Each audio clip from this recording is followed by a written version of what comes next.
Hello, ladies and Germans, how are you all doing? This is Con Ower coming to you with another live Company of Heroes 2 1v1. This is always a special time for me whenever we play 1v1s live or we spectate live, because you really have no idea who's going to win this game. Right near up in the northwestern side though of Faymonville Approach, we have the Wehrmacht player AndresTC. He is going to be the host of this game. That's why he's in the blue trunks there, folks. He's got himself Elite Troops Doctrine, Mechanist Assault Doctrine, and Lightning War Doctrine. In terms of bulletins, he's really kind of just buffing up his Grenadiers, so expect to see heavy infantry play. Down to the southeast, though, playing as the good old USF, we are going to see the man, the myth, the legend, Paulie D. And Paulie D is going to be bringing on in Mechanized Company, Armor Company, and Heavy Cav Company. Now, he's got something a little bit different. He's got a little bit of a boost to his bazookas, and he's got a little bit more veterancy to his troops. But all things considered, he's starting out rather stereotypically. He's got two riflemen, not really going for that kind of weird rear echelon opening. But it's going to be the Germans who have the middle of the map already under their control, at least for a few seconds. Until, of course, we get these riflemen nice and close behind this cover, and they're going to start carving those poor Sturm Pioneers to pieces, unless, of course, the Sturm Pioneers get into the house, which is really not the most effective of options, because MP40s don't do diddly squat at a distance. You know what does? This MG42, but we're not going to see them rushing on in with that too soon.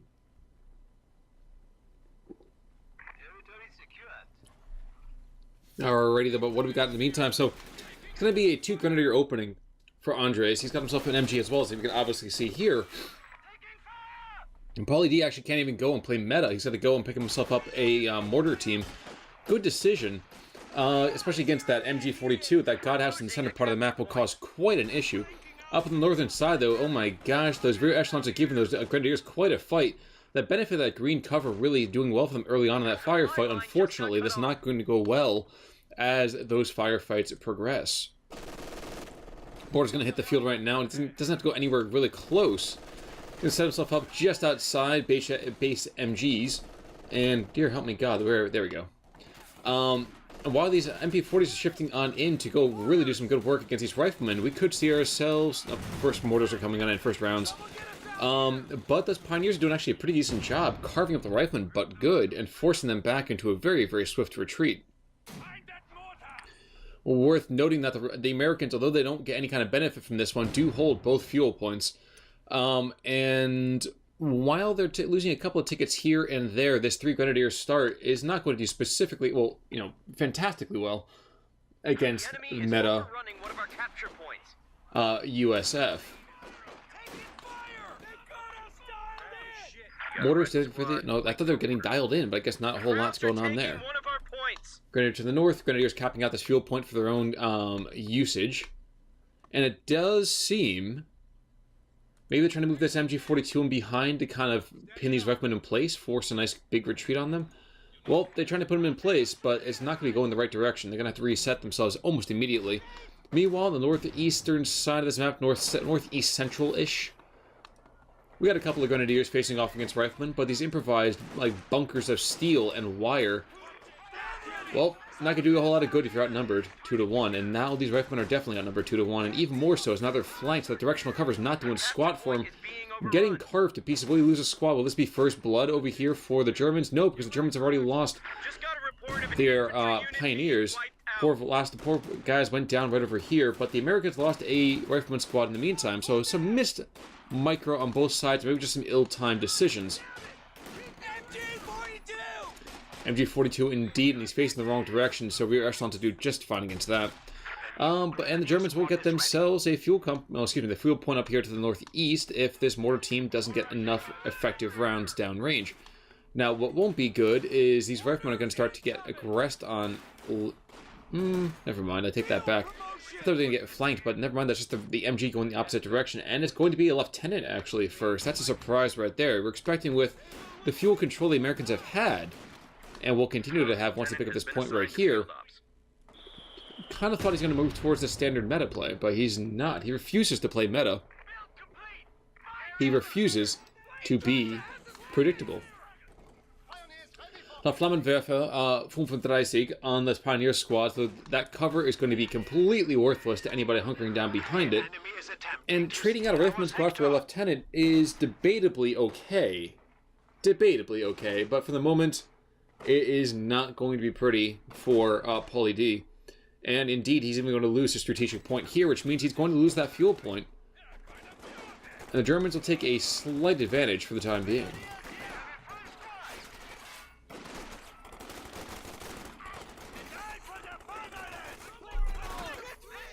One thing that's not going to happen is that those K98s are not going to do very well against BAR from close range, and they're just going to carve those guys to pieces. We are finally seeing Battle Phase 1 coming off through from the Germans, and for some reason we're seeing a retreating... I guess you're taking mortar rounds right there. Production upgrade accomplished. C'est possible. Down to the southern side, what are we going to have? Are these rear echelons really trying to pick up the strategic point? Because it's kind of a weird decision. It's not worth the 8 resources that you're going to be getting if you're going to get flanked very, very soon. Worth noting in the meantime as well, these Grenadiers do have themselves finally that rifle grenade opportunity.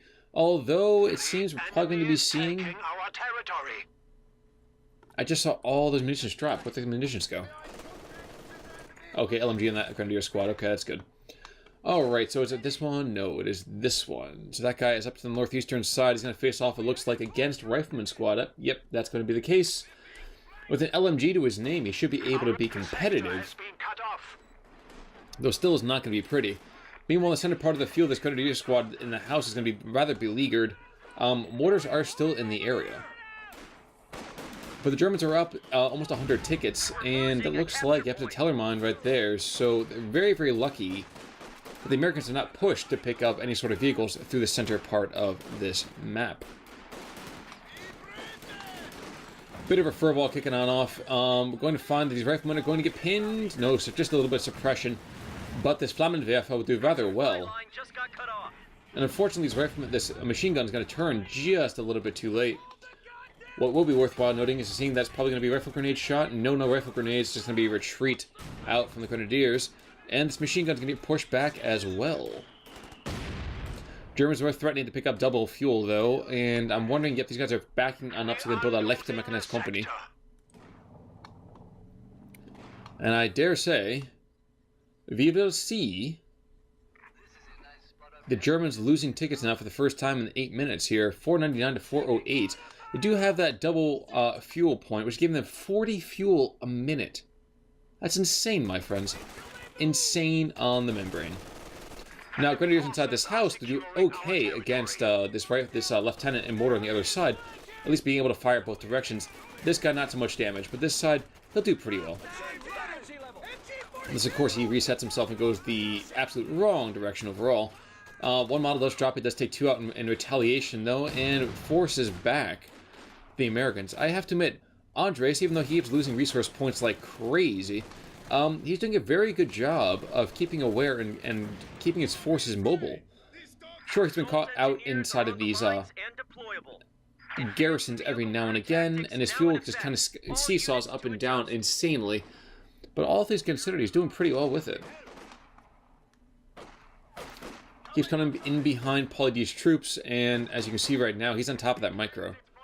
Going for that fuel yet again, and this is something that players never seem to focus on as newer ones, and I'm even guilty of it myself, is that fuel is literally the lifeblood of every army in this game. I mean, you can play infantry heavy, but it's not very common to do so, and indeed it makes your life much, much harder. In the meantime, though, going to be a 222 coming on out, and I did not miss it, folks. We are going to see that Pauly D is going to go for Armor Company. So I'm wondering if we're going to see that, you know, that M10 spam. Might be worthwhile. It does prevent the necessity of going for that later major. But this momentary weakness being shown by Les Américains, we'll see. The Germans taking control of about 60% of this map. In the meantime as well, this guy has no anti-tank capability, which is always a little bit kind of, not so much shocking, but just depressing from a completely different angle.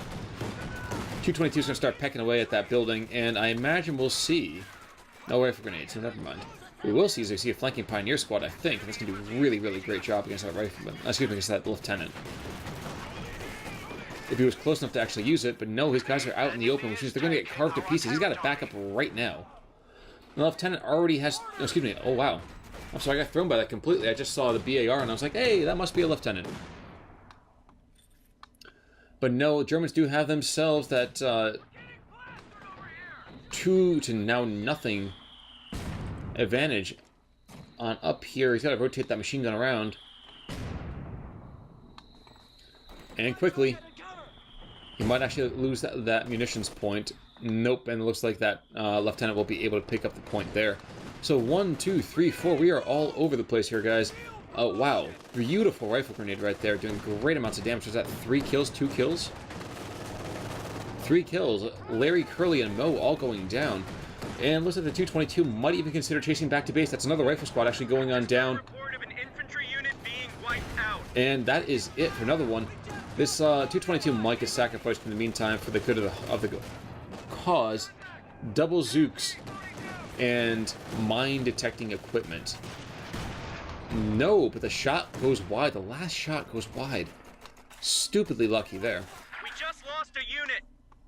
Whoa. What the heck did I miss? Aha. And Pauly D is definitely knocked back on his heels, it looks like. He's going to get himself completely roasted. 2 LMGs and a... Ooh, now a free mortar is out in the field as well. Replacement lieutenant coming in, and I'm not sure I agree with this particular call. I always forget exactly how much these lieutenants are going. Oh, just 300 after that first one. Because no one really seems to build extra officers after they lose the first one. Just saying.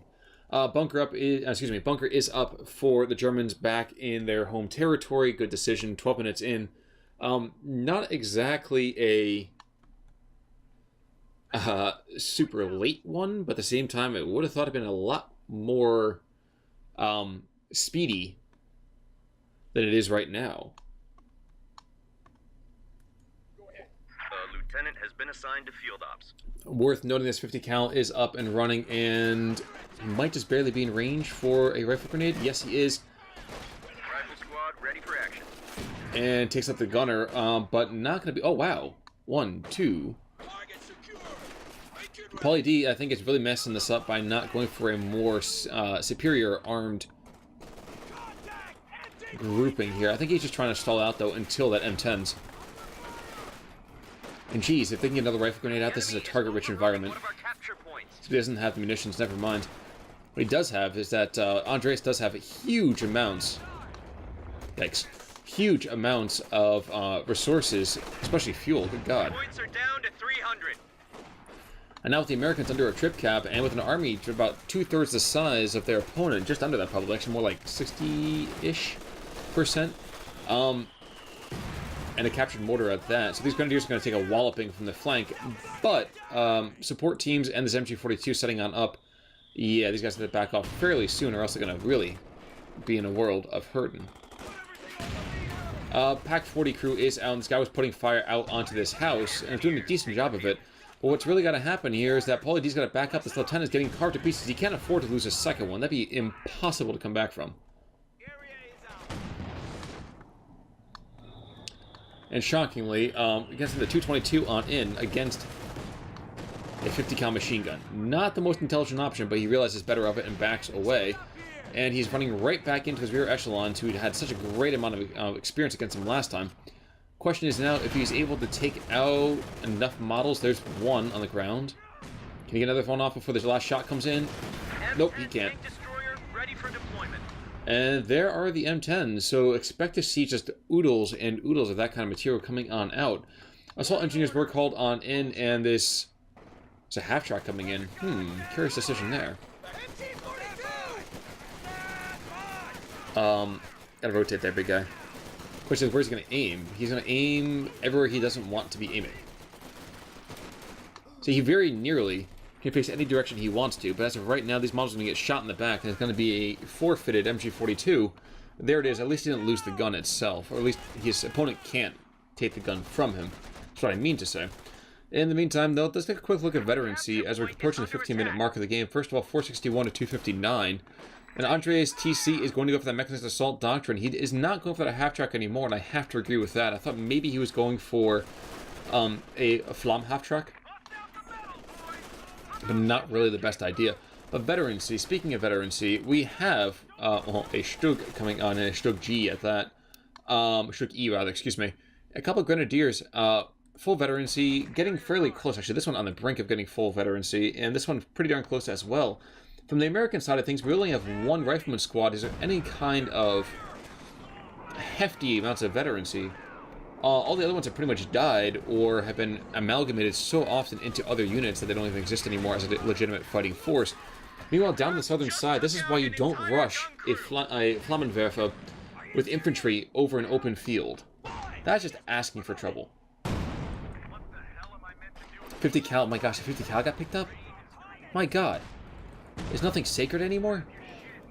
I wonder if he's going to go. Yep, Flammenwerfer coming on up, and AndresTC is playing this so well.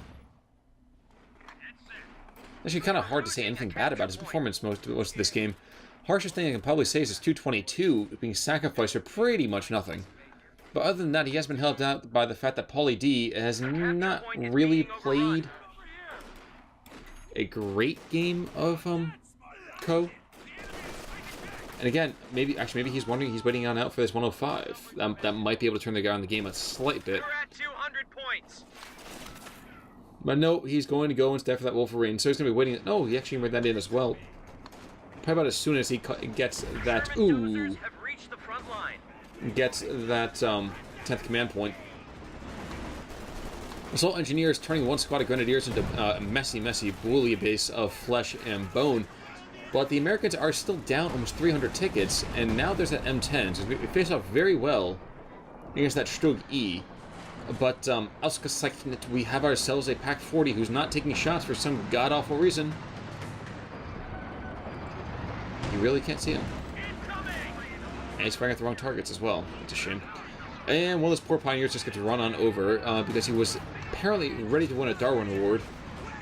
And AndresTC, please don't tell me you're going to throw this away by rushing your Pack 40 on up like this. This is kind of it's be kind of a mess. Well, the Stug is going to be able to push back those rear echelons and have grenadiers moving in behind. Do some good damage there. Captured 50 cal.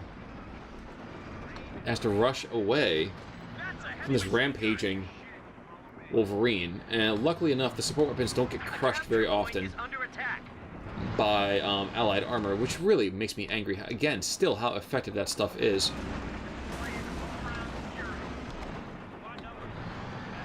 It's worth saying that AndresTC does have enough munitions to drop down that very annoying light arty barrage. Is that 75mm? Yeah, 75mm infantry Kanona. Rounds come on in. Don't do a whole lot of damage, but they at least can suppress and shift units around a little bit here and there.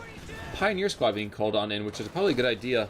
Increase the amount of repairability that he has out on the map as he goes closer and closer to this Tiger tank at the end. But with the second M10 now out as well, could this be the opportunity for Pauly D to have a resurgent army? The enemy is overrunning. He's still down comparative to his opponent, and indeed that's going to continue to happen for a little bit of time. We could see Fausts. Thank you. Finally, there we go. Cut our supply line. Frontline units are being hung out to dry. Damaged engine, but down the southern side we see the M10 charging on in after that Stug. And we should be able to do pretty darn well with it.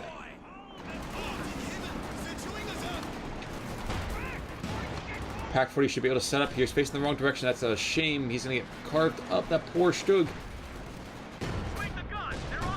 There we go. Rear armor hit. Never mind. He might be able to take out that Stug, but he's going to sacrifice his own armor to do it.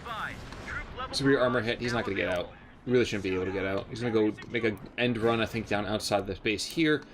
Use the distraction to come on back in and pick up a couple of points here and there. But this Grenadier squad should be able to come in and around. And if not them, then, well, Pioneers will be quite annoying.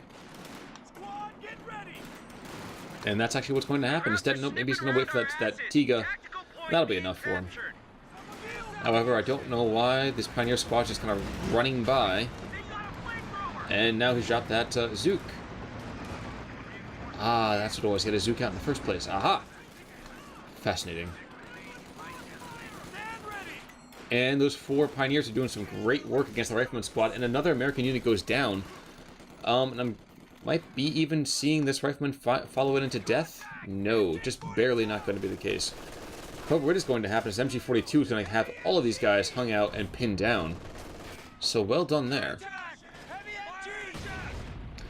But yes, that's going to be the play. Andres is going to wait the last, like, 3 seconds. Oh, never mind. He's going to wait another 20 or so seconds to pick up that last couple of hundred manpower requisition to bring in the Tiga tank. And a fairly quick Tiga at that. 20-minute Tiga. Could have been a little bit faster had he not lost a couple units here and there. Indeed, he could, if he had just not even invested in a couple of units, he could have brought it in fairly quickly. But all things considered, it's kind of hard to really find fault with his build order. Again, he has been helped out by something of the comparative inability of his opponent to really be competitive in the long term. Thank God these Grenadiers don't get just blown to pieces all the time, or don't get just run over whenever a allied vehicle comes on through. Tiga coming on in though, and while these Grenadiers back off, it seems we lost another German squad in the meantime. Yep, that's a Tiga tank, and there goes the entire American army. 2 shots, 1 kill. Not terrible, could have been worse though. They got wiped out. We're losing a capture point. It seems wherever I don't look, that's when all the Americans go down. So I guess this is from that last unit just went down. And that was another Rifleman squad, another Pioneer squad, Rear Echelon squad. I can't say for sure because they keep dropping like flies whenever I turn around. But 2 M10s are back up, fully healthed up, fully repaired and kitted out and ready to go for the fight. But frankly, couldn't be too much longer. Andres could bring in just a Stug, just because he could, more than anything else. And wouldn't that be fun for everybody but Paulie D?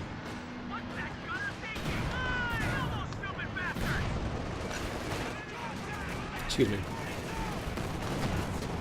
The Zook shots coming in and out from that captured Zook, and this Pioneer squad's got to back away. He does get out, but he's going to take devastating losses for it. And the Americans are now playing blob play, moving forward with 60 to 75% of their infantry all in one spot, desperate just to chew through as much of these units as they can. But doing that will only test their patience quite a bit. Oh my gosh, these poor guys are going to go on down. Or are they? A third M10 coming on out. Isn't that fascinating? Rear echelons are setting on up. They'll be able to put some fire into this mortar crew who does back away. And these Grenadiers really should try to stop and smell the roses and throw down a Panzerfaust. Tiga should move over here as well. But hey, I understand the cautiousness after knowing that your opponent's just going to start spamming out M10s when you've got yourself a Tiga. Now, what I would like to see is I would like to really see... The Grenadier squad went down. Jeez. We've dropped to 100 points. Never mind, not to worry about that too much. AndresTC is up 350 points right now, and although his infantry game is pretty weak, he still has a Tiga. And if he's even remotely careful, he shouldn't be losing the Tiga either. And of course, as I say that, that's when the armored spearhead moves on out, plus the AT rifle grenades, as well as this Zook. So he is gunning for the Tiga. He is on the hunt, my friends, and is not going to be pretty. But this 50 cal is still here, and that means it's not going to be good for the Americans either. And the first it kicks off as the M10s charge on in. Pack 40 gonna have a beautiful shot or two. There goes one M10. We just lost a medium tank. There's going to be at least one more going on down, and it looks like, wait, what the heck? He jumped out of his... We're down to 75. He jumped out for some reason, and really he could be capturing these things whenever he wants to. And for some reason, instead he blew it up. I would have captured it myself. One Pioneer squad is down, though, but considering the trade that just happened there, kind of hard, again, to fault AndresTC. Wow. Lieutenant might be able to take out this 50 cal. Nope. And it's the Germans' turn now to pour fire on these retreating squads, though that doesn't seem to be doing a whole lot. We're taking lead over here. Meanwhile, up to the northern side, this MG42 has been crewed and recrewed a couple of times, is back in the fight. And these Grenadiers right here, we just hanging down in that house, forcing back the American thrust. Good 9 kills now. Good lord. How many of those are tanks? So he's only got the 1 tank to his name. That pack, I think, claiming the other one. Congratulations to him. He's got a star of veterancy for it. The Americans are down to almost their last 60 tickets. We are going to see Paulie D sending Rifleman down to the southern side to go and pick up this VP. But I don't know what that's going to do. It doesn't seem like it's going to do a whole lot. If anything, maybe what could be kind of fun. Oh, jeez. Faust. Yep, Faust. And where's that Tiga? Tiga's going to take a couple of rounds from behind. Big deal. But in a wet noodle contest between rifle grenades and Fausts, I give it the advantage to Fausts any day of the week. And when you have an M10 against a Tiga, they both have damaged engines, the tank destroyer is not going to make it out alive. He's not. That's historically going to happen. It's what happens in this game. I completely agree with that happening. M10 ready for action. But another M10 is going to be thrown into the fray, which means that another M10 is going to be killed. And won't that make what? Number 3? Number 4? Way too many, though, is my point. 50 cal is just doing great amounts of work. These guys charge on in, and they get sent packing just as fast. And it's going to be a 2-to-1 in favor of the Americans, at least momentarily. And these riflemen, riflemen doing a decent job against a largely immobile Pioneers as they get themselves into repair duty. Oh dear God, don't tell me this is how the Tiga goes down. That would make me depressed. And here it is. Here's how you kill a Tiga tank. You just death by 1,000 cuts. Unfortunately for the Americans, even as Tiga goes down, there's going to be another one coming out just as soon as this first one goes. And there goes the M10. So now he's trading 4 M10s for this. And there goes another infantry squad. And there goes a vehicle crew. Just about. Not quite. LMG is dropped down in the middle part of the map, but there also are Zooks down here as well. So these Pioneers could get themselves... There we go. No! Oh no, they've got the Flammenwerfer already. And that would be, by and large, the death of the American Army. He's not, because at this point he really shouldn't go and invest in a bulldozer Sherman. That'd be kind of an idiotic idea. But he keeps throwing away his M10s like he's got a ton of material, and he just doesn't. And here comes the light arty barrage. Just in time to stave off the American capture and just continue to just grind Paulie D down into the dust. Just saying, bro, you are not coming in here. He has the MG42 up top. Not even sure why he just threw the 150 munis down, maybe because he had it, but sure, why that, excuse me, 120. But I guess that's his investment. Meanwhile, dear God, the 240. The capture HMG needs to run and get out of there right now. Because no one has any idea where these rounds are coming on in. That's the funny thing about this. Yeah, you also have 240 howitzer. There's not going to be a naval cannon. I mean, it could be. Oof. Oof. And see, like I said, you don't know where it's going to come down. 1, 2, and 3. And now 4, way further down. What I'm trying to say, though, is that this, I don't think it's a naval cannon. I think it would have to be a land-based material. We're losing a capture point. But the Americans have taken this as an opportunity to go and take back a couple of territories here. And the bottom part of this map, the captured BAR is not going to be enough, and these Grenadiers are going to drop it back down, so they're all going to die. And that is going to be the annoying sort of blob play that we will see out of a Paulie D, who is very much behind. And will be sorely abused should his opponent ever get a decent line of sight onto him. Capture Zook. And a Flammenwerfer. Another Flammenwerfer over here. And the Americans are not going to stop this cap.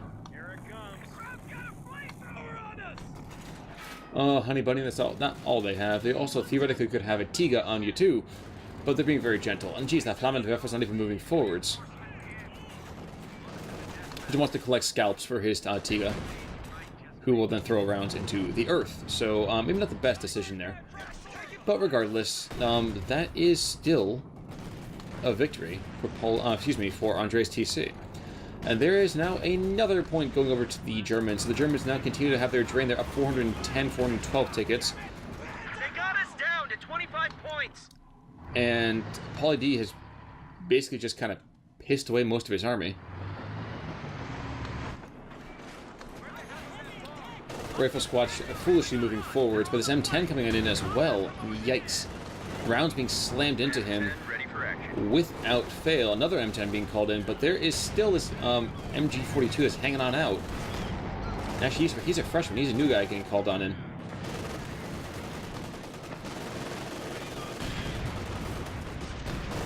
And shockingly, this MG42 is actually a 50 cal.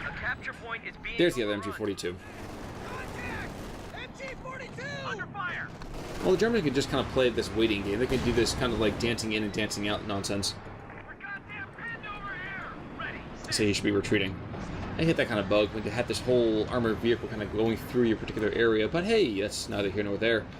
438 to 13. If the Germans get one more cap on out for any length of time, I can imagine that has to be pretty much it from AndresTC over Pauly D. Yikes. Lieutenant does have 3 stars, and indeed the Americans do have a lot of veterancy out on the map. However, that veterancy is not going to do diddly squat, since their armored vehicles cannot compete with this Tiga, nor can a lot of the material realistically hope to hang tough with this. Shot in the rear, and this Zook can turn around and put a shot out. Nope, never mind. Not going to happen that way. Tiga might go down, and yet again, like I said, we could just see a fairly quick replacement of said Tiga.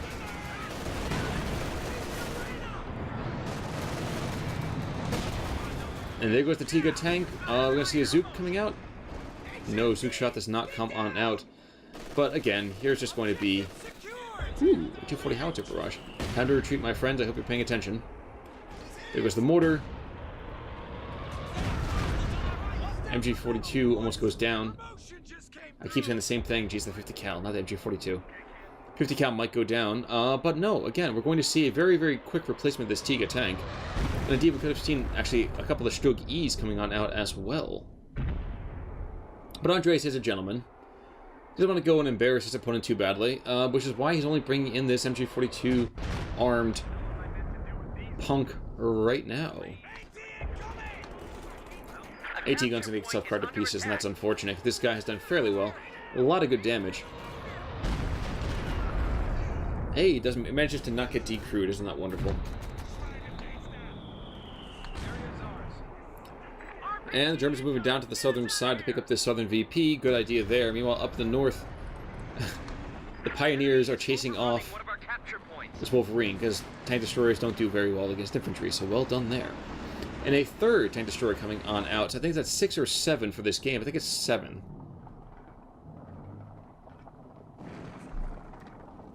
And isn't that a little bit too sad? But the MG up here in the north, this guy's been hanging on here for quite a bit of time. I think the Americans have really missed an opportunity by not going for him. And in the meantime, well, he got this guy cornered, but it's not going to mean a whole lot. Who cares? Point's been captured, damaged engine, all that kind of nastiness. And I think that's going to be a dead Wolverine up there. Or maybe not. We're down to 10 points, damn it! Maybe not. Maybe this will in fact be a dead Tiger tank. And I think it will be. Yep, it's a dead Tiger, but who cares? At this point, it's still going to be a victory, I'd have to say, for AndresTC. So well played to AndresTC. He's going to take it in just under 35 minutes. And that's going to be game.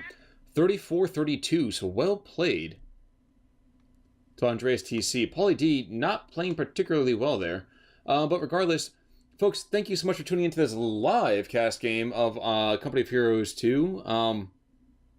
That's really all there is to it. It's been a fairly straightforward game. Andres just straight up outplayed his opponent, who frittered away his troops, and frankly, I thought had a lousy build order going for the lieutenant over the captain, or going for a captain and going for the major. Something get a late game presence as opposed to just kind of depending on M10s. That's going to be it for me today, though, folks. Thank you so much for tuning on in. This has been Con Ulrich, and I'll see you guys all soon. Take it easy.